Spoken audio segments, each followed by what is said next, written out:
Este contenido fue desarrollado por la Asociación Economía, Sostenibilidad e Interseccionalidad AESI, ONG peruana. Imaginemos algo muy cotidiano. Alguien llega a su casa, saca las llaves del bolsillo, abre la puerta y bueno, por pura comodidad o quizás un poco de pereza, decide dejar las llaves ahí mismo. O sea, escondidas debajo del tapete de la entrada. Exacto. Una costumbre inofensiva si se vive en un vecindario cerrado y súper seguro, ¿no? Claro, totalmente. Pero ahora imaginemos que esa casa está ubicada en el medio de una avenida principal. Una avenida por donde transitan, literalmente, millones de personas cada segundo. Wow, es una imagen bastante fuerte. Y muchísimas de esas personas van mirando debajo de cada tapete a ver qué encuentran. Bueno, eso es exactamente lo que hacemos todos los días con nuestra huella digital. Es una analogía escalofriante y lamentablemente muy precisa. ¿Sí? Y el costo de esa costumbre en el Perú, porque hoy nos vamos a centrar en el Perú, ya no se cuenta en contraseñas perdidas. Hoy estamos hablando de millones de dólares robados, infraestructuras críticas paralizadas y extorsiones. Extorsiones que llegan hasta la puerta de la casa, tal cual. Porque, a ver, la huella digital no es un concepto abstracto. Es, digamos, ese rastro permanente de datos que dejamos al navegar. Los clics, las ubicaciones del GPS del celular, ¿verdad? Exacto. Las compras con tarjeta, los me gusta en redes, los formularios de entidades públicas y las aplicaciones que descargamos. Es básicamente el ADN virtual de una persona. Y en esta inmersión profunda, cruzando los últimos informes de ciberseguridad, leyes actualizadas al 2026 y alertas operativas, vamos a entender esto a fondo. Sí, nuestro objetivo es ver cómo los cibercriminales están usando esa misma huella en contra de la ciudadanía, pero específicamente dentro del ecosistema peruano. Porque si esa avenida virtual está llena de millones de personas buscando debajo del tapete, me imagino que los criminales ya han encontrado botines masivos en el país, ¿no? Un montón. O sea, las cifras son alarmantes. Antes de hablar de cómo nos defendemos, hay que entender la magnitud del ataque. ¿Qué tan profundo es el hoyo financiero que esta negligencia con la huella digital está dejando en el Perú? Para dimensionarlo correctamente, primero hay que ver dónde estamos parados. Según el Índice Global de Ciberseguridad más reciente, Perú ocupa el 5º lugar en la región. Quinto lugar. Eso suena que estamos en el medio del pelotón. Más o menos. Los analistas lo clasifican como un país en una etapa formativa. Etapa formativa. O sea, suena a un eufemismo diplomático para decir que todavía estamos aprendiendo a caminar. Mientras los delincuentes ya manejan autos de carrera. Sí, tal cual, autos de Fórmula 1. Es una lectura bastante justa, la verdad. Se supera a países vecinos en ciertos indicadores normativos, pero la brecha operativa frente a las potencias tecnológicas, sigue siendo enorme. ¿Y cómo se traduce eso en plata? En pérdidas reales. La consecuencia es puramente económica. Los reportes señalan pérdidas anuales de aproximadamente 80 millones de dólares. 80 millones. Y eso solamente en el sector bancario peruano. Pero a ver, yo me pregunto, ¿cómo se traduce un simple rastro digital en 80 millones de dólares? O sea, nadie deja el PIN de su tarjeta publicado en Facebook. Es que no necesitan el PIN directamente. Aquí es donde entra la mecánica del robo de identidad mediante la recolección de datos que parecen inofensivos. Claro, datos sueltos. Imagina esto. Un usuario utiliza la misma contraseña para un foro de videojuegos y para su banca por Internet. Un error clásico. Ese foro es vulnerado. Los delincuentes obtienen la contraseña y usan programas automatizados para probar esa misma clave en todos los bancos peruanos. A la velocidad de la luz, me imagino. En milisegundos. Es lo que se llama credential stuffing. Y a esos 80 millones hay que sumarle 40 millones perdidos en telecomunicaciones. Wow. Y otros 30 millones en el sector gobierno. Es una fuga de capital masiva impulsada básicamente por el reciclaje de contraseñas. Totalmente. Pero no todo es un ataque silencioso a servidores. O sea, entiendo que hay métodos mucho más directos contra las personas. Así es. La manipulación directa, lo que llamamos ingeniería social, está disparada. Mira, en 2023, el 25% de los internautas peruanos fue blanco de intentos de phishing. 1 de cada 4. Y ha crecido un 12% desde entonces. Y aquí vale la pena aclarar para quienes nos escuchan que ya no hablamos del clásico correo mal escrito de un príncipe lejano ofreciendo una herencia. No, eso ya quedó en el pasado. Estamos hablando de un SMS que llega un martes por la mañana diciendo, tiene una deuda pendiente, Este contenido fue ingrese a este desarrollado link por la para evitar el Asociación embargo. Economía, O los mensajes Sostenibilidad de e salud, Interseccionalidad tipo su AESI, cita ha sido ONG reprogramada. Exacto, usan el contexto local peruano para generar pánico o urgencia en la gente. Y esa es la clave. La urgencia nubla el pensamiento crítico.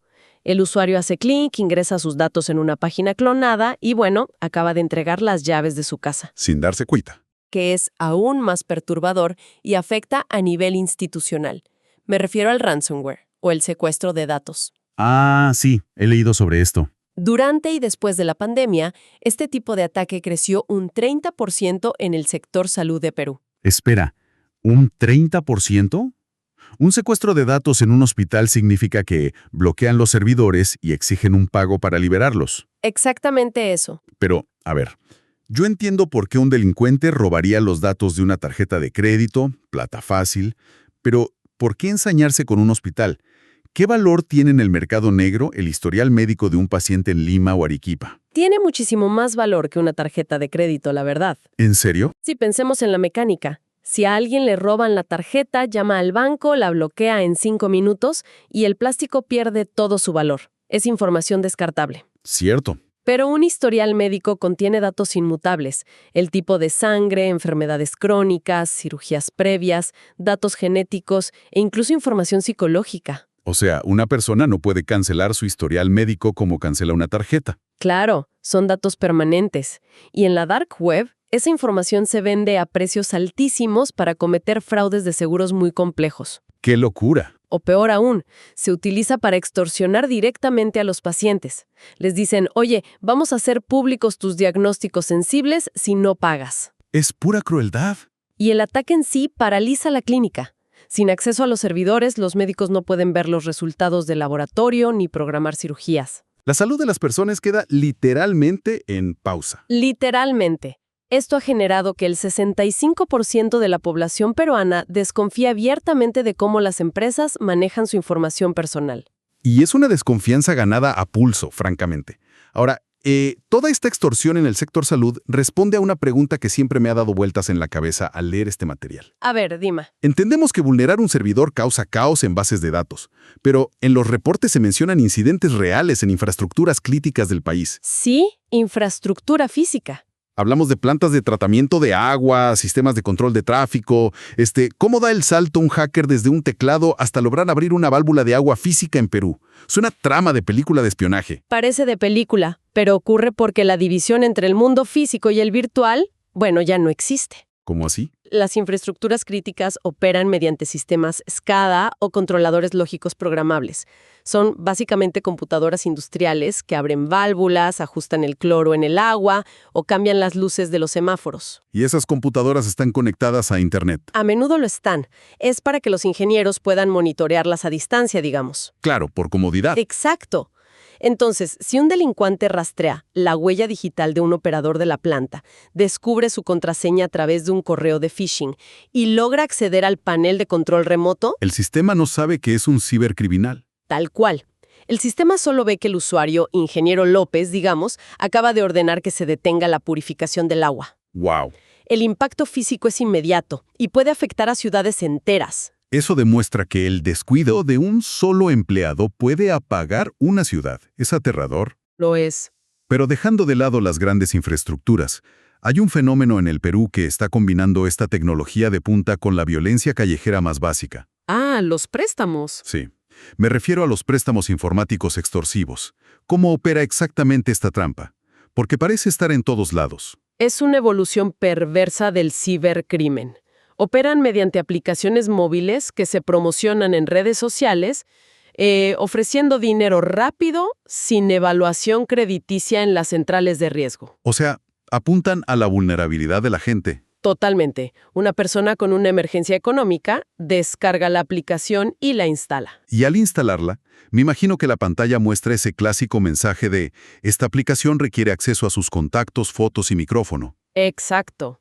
Y por la desesperación, o simplemente por la costumbre de darle clic a todo, la gente presiona aceptar. Sin leer nada. Sin leer. Y esa es la trampa técnica. La aplicación está diseñada para enmascarar un programa de extracción de datos masiva, lo que en ciberseguridad llamamos scraping. ¿Y qué se llevan exactamente? En el segundo en que se Ese presiona contenido aceptar, fue la desarrollado por la aplicación copia Asociación silenciosamente Economía, toda la lista de Sostenibilidad e contactos, Interseccionalidad descarga la AESI, galería de fotos ONG íntimas o peruana. familiares y lee el historial de mensajes. Se roban la vida entera de la persona. La huella digital completa del dispositivo pasa a un servidor de los delincuentes. Y luego, me imagino, depositan un préstamo pequeño. ¿Y qué pasa después? Pues los intereses son usureros y cambian diariamente. Cuando la víctima no puede pagar, que es lo que siempre pasa, comienza la extorsión basada en la información robada. Usan las fotos. Sí, ya no necesitan ir a cobrar físicamente en una moto. Envían mensajes por WhatsApp a la madre de la víctima, al jefe del trabajo, usando fotos modificadas para decir que la persona es un ladrón o cosas peores. Es el esquema tradicional del gota a gota, pero automatizado y potenciado por la huella digital. Exactamente. Usan la vida privada de la víctima como un arma en su contra. Ante amenazas tan sofisticadas, la reacción del sector privado debe ir más allá de simplemente instalar un antivirus, ¿no? Entiendo que las empresas en Perú están invirtiendo cifras récord. Sí, están pasando de gastar el 5% al 12% de sus presupuestos de tecnología solo en seguridad. ¿Y qué compran con toda esa plata? Principalmente, están rediseñando su arquitectura de red hacia un modelo conocido como Zero Trust o confianza cero. Ah, he escuchado ese término en entornos corporativos. Siempre usan la metáfora de que antes la seguridad era como un castillo con un muro alto. Si un invasor lograba cruzar el muro, bueno, podía moverse libremente por todos los cuartos del castillo. Claro, la seguridad perimetral. Pero, francamente, esa metáfora nunca me ha explicado cómo funciona el sistema en la práctica, o sea, en el día a día. A ver, para entender la mecánica del Zero Trust, dejemos el castillo y pensemos en la vida nocturna de una ciudad. Ok, me gusta. El modelo antiguo era como mostrar el DNI en la puerta de una discoteca exclusiva. Una vez que el guardia de seguridad te dejaba entrar, podías ir a la barra, a la pista de baile o al área VIP sin que nadie te volviera a preguntar quién eres. Te validaban una vez y asumían que eras de confianza toda la noche. Exacto. El modelo Zero Trust es como si el guardia de seguridad te pidiera el DNI y validara tu identidad cada vez que pides un trago. Qué pesado. Y cada vez que intentas entrar al baño. E incluso evaluara cómo caminas y a qué velocidad hablas para asegurarse de que sigues siendo tú. Ok, ahora lo entiendo perfecto. Es una paranoia total, pero necesaria. En términos informáticos, el sistema utiliza inteligencia artificial para analizar el comportamiento. Si un empleado que usualmente descarga 10 archivos por día desde una oficina en Lima, de repente intenta descargar 1000 archivos a las 3 de la mañana... Desde una dirección IP extranjera, por ejemplo. Exacto. El sistema Zero Trust detecta la anomalía en milisegundos, asume que es un ataque y congela la cuenta inmediatamente. No confía en nadie. Nunca. Esa constante verificación algorítmica tiene muchísimo sentido para el sector privado, pero aquí creo que el análisis tiene que girar hacia el Estado. Definitivamente. Las corporaciones defienden sus ganancias, lógicamente, pero ¿quién defiende al ciudadano de a pie? Y lanza una reflexión que suele ser el tema del que nadie habla, el elefante en la habitación. A ver. Internet no tiene fronteras. Si el cibercriminal que opera la aplicación de préstamos extorsivos está sentado, no sé, en Europa del Este o en un servidor anónimo en Asia, ¿cómo hace la legislación peruana, como la famosa Ley 30.096, para no ser un simple pedazo de papel sin jurisdicción? Mira, ese es el desafío histórico del derecho digital. La respuesta corta es que el ataque puede venir de cualquier parte del mundo, sí, pero el dinero, el daño y los cómplices operativos suelen estar dentro de las fronteras. Claro, necesitan sacar la plata de alguna forma. Exacto. La Ley de Delitos Informáticos, actualizada al 2026, no intenta arrestar al servidor en Asia, ataca la infraestructura local. ¿Cómo así? Castiga severamente a las mulas bancarias peruanas, por ejemplo, que prestan sus cuentas para lavar el dinero de la extorsión. Además, Perú está adscrito a tratados internacionales como el Convenio de Budapest. Que obliga a la cooperación, supongo. Obliga a la cooperación policial transfronteriza casi en tiempo real. O sea, se rastrea la ruta del dinero localmente y se usa la diplomacia legal para golpear los servidores extranjeros. Tiene sentido. ¿Y qué trae de nuevo esta actualización de la Ley 3096 para castigar estos crímenes acá en Perú? Trae penas que equiparan los delitos digitales con el crimen organizado violento, literal. ¿Tan fuertes son las penas ahora? Sí, por ejemplo, la suplantación de identidad digital Este tiene contenido penas fue de 3 a desarrollado por la 5 años de Asociación cárcel. Economía, Pero el Sostenibilidad e artículo 8A, Interseccionalidad creado AESI, específicamente ONG para los peruana. préstamos informáticos extorsivos que discutimos hace un rato, es implacable. Las penas bases son de 10 a 15 años. ¡Wow! ¿15 años por operar una aplicación falsa? Y puede subir hasta 25 años de cárcel si hay agravantes. ¿Qué tipo de agravantes? Por ejemplo, si se usa violencia psicológica severa en los mensajes, si la víctima es un menor de edad o si se comprueba que opera una banda transnacional. Las penas son durísimas. Y también hay penas muy severas para el chantaje sexual usando materiales manipulados digitalmente, los famosos deepfakes. Y sobre los deepfakes, leí algo en los reportes que me parece fascinante, o sea, desde el punto de vista jurídico.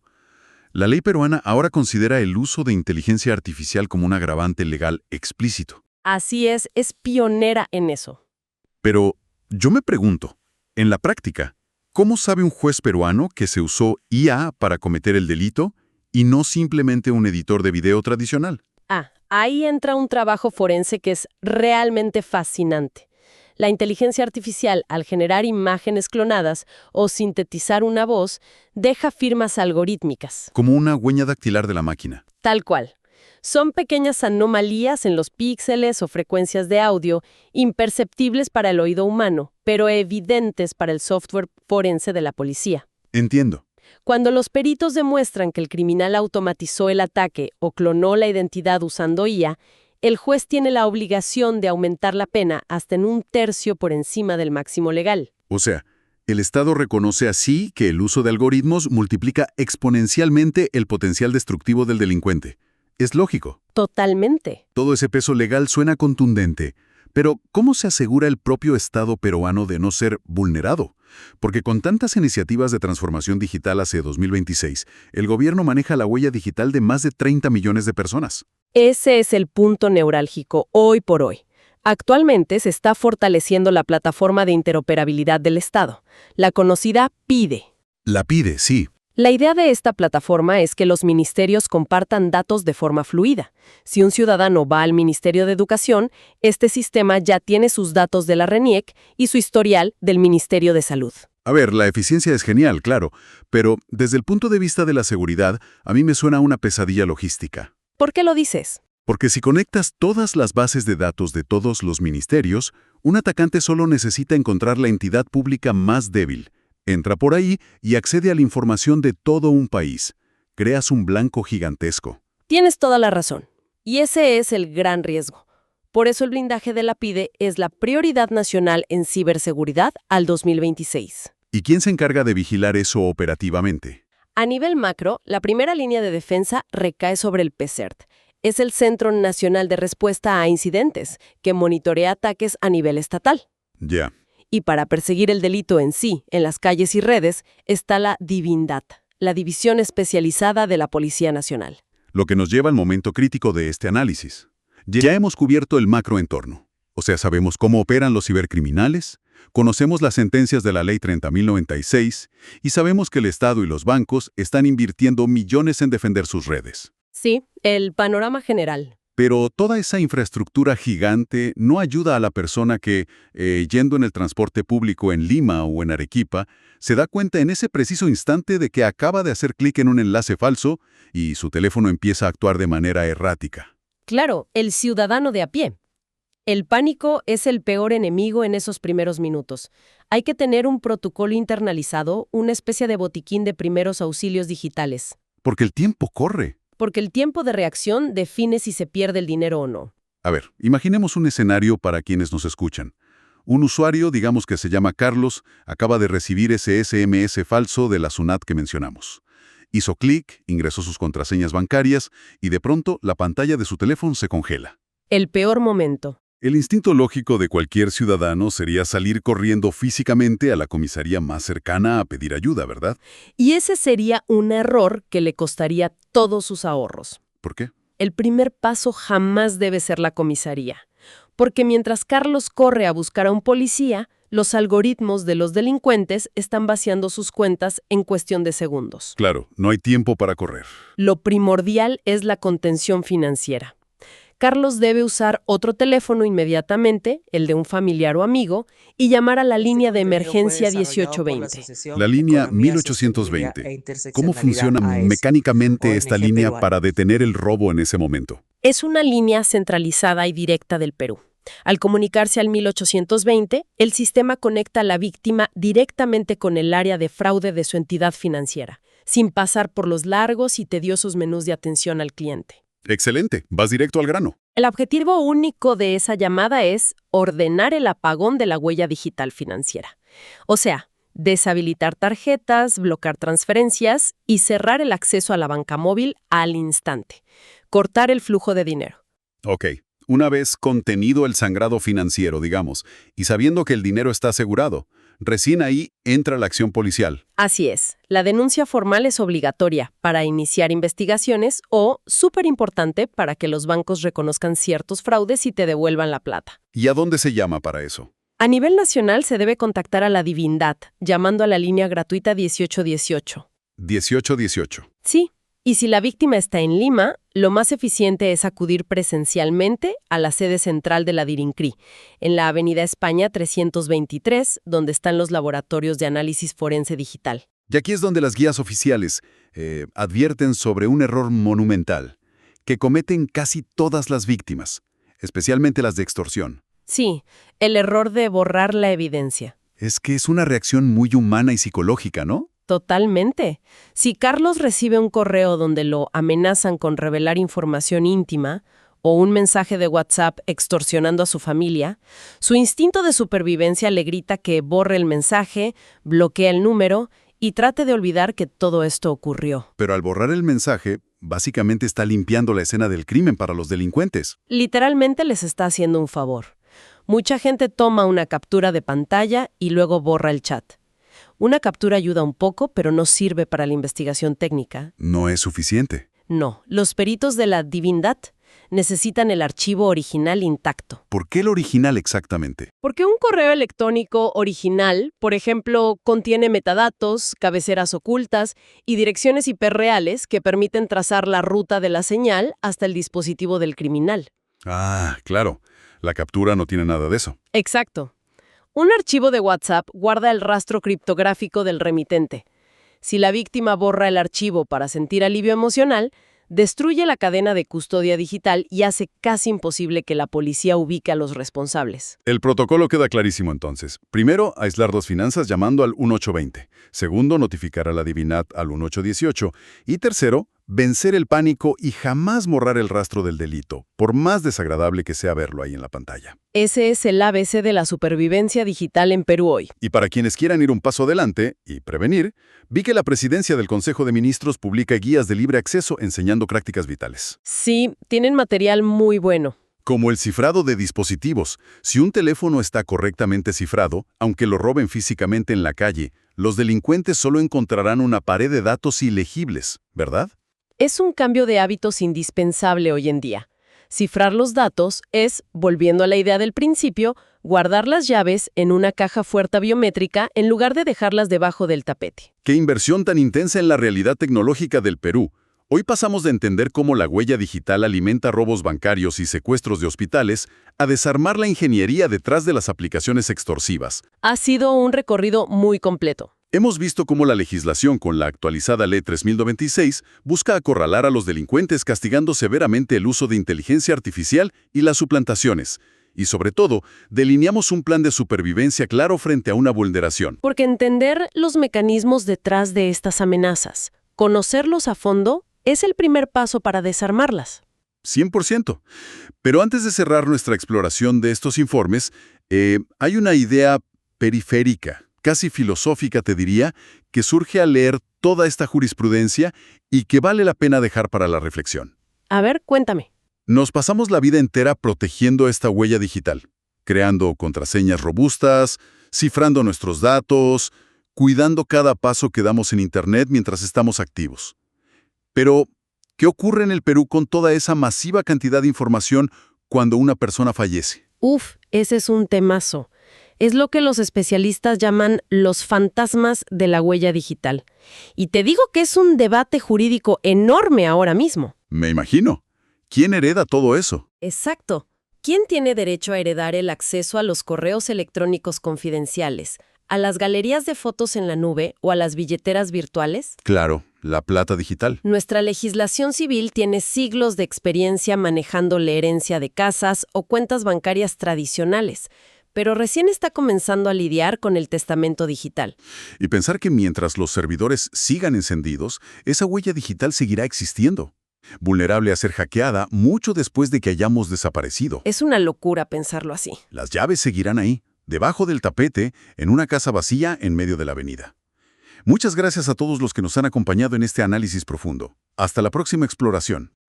Este contenido fue desarrollado por la Asociación Economía, Sostenibilidad e Interseccionalidad AESI, ONG peruana.